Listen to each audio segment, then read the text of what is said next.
All right, so I admit it, during quarantine, I started playing this cute little game called Animal Crossing, and my character's name is Pip Teacup.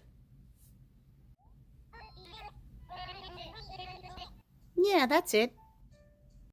So basically, you have this little campsite that you build upon, and you have these cute little friends,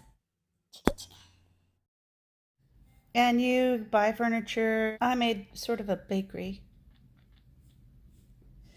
All right, so I'm gonna change her clothes. Let's change her clothes. I got this brand new helmet. It's like the helmet of salvation. She's gonna put this on. Yay! Let's put on these pants. Now, this is the best I can do to make her look like King Arthur.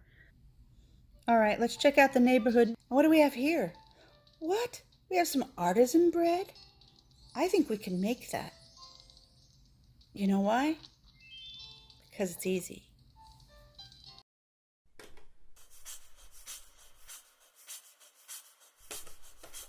You know, it's amazing the things you can make out of flour and water. I have all this yeast I need to use before it expires. I'm not going to use all that yeast. And I'm going to use a recipe from King Arthur's flour. Well, looky here. It's got some daily bread. This is what we want. No-knead crusty white bread. Looks pretty easy. I think we can do it. It says I need a 7-quart bowl, so I hope this is big enough. You need 3 cups of lukewarm water. 105 degrees is perfect. It's super easy because you mix it all in the same pot. You don't have to test the temperature, but I went ahead and did that. You need 1.5 tablespoons of yeast. That's about 2 of these packets. And a tablespoon of salt. You need 7.5 cups of flour. Measure it into a cup slowly so we can add some air into it. And that way your flour and water ratio will be fine. Or you can use a spoon, which is just as easy. That's 4. All right, that's 7.5. Now let's mix this up. All right, we can mix and mix and mix with a spoon, or I can just put it in a blender and see if it will mix better than this.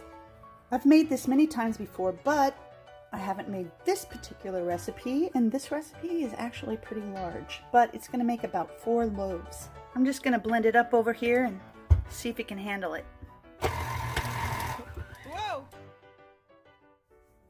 Yes, it's important to lock that down. Let's try it again.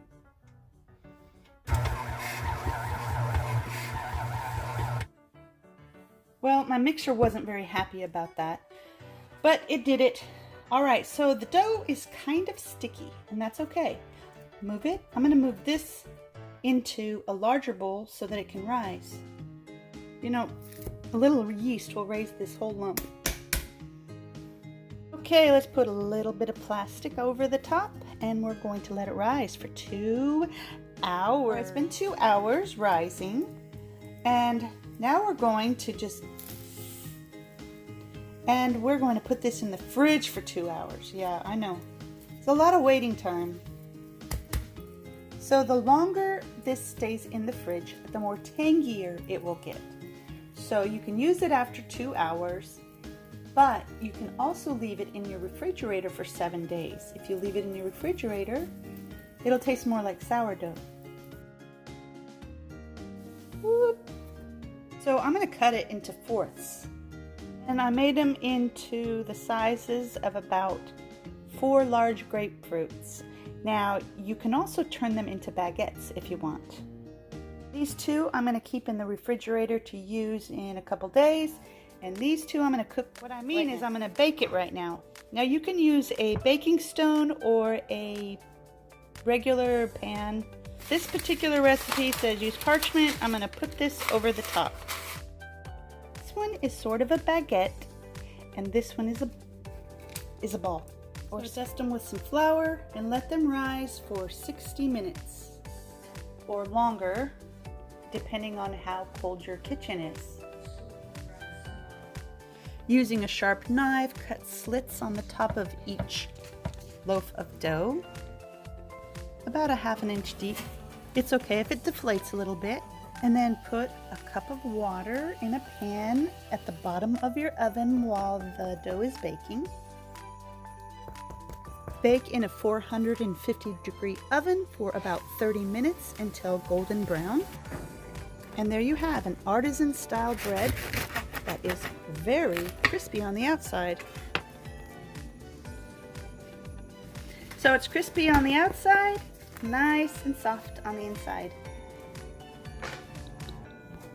This is great to eat with olive oil and a little bit of your own spices, salt and pepper. Cracked pepper's better. Or you can just eat it with butter or make sandwiches out of it. Or garlic toast.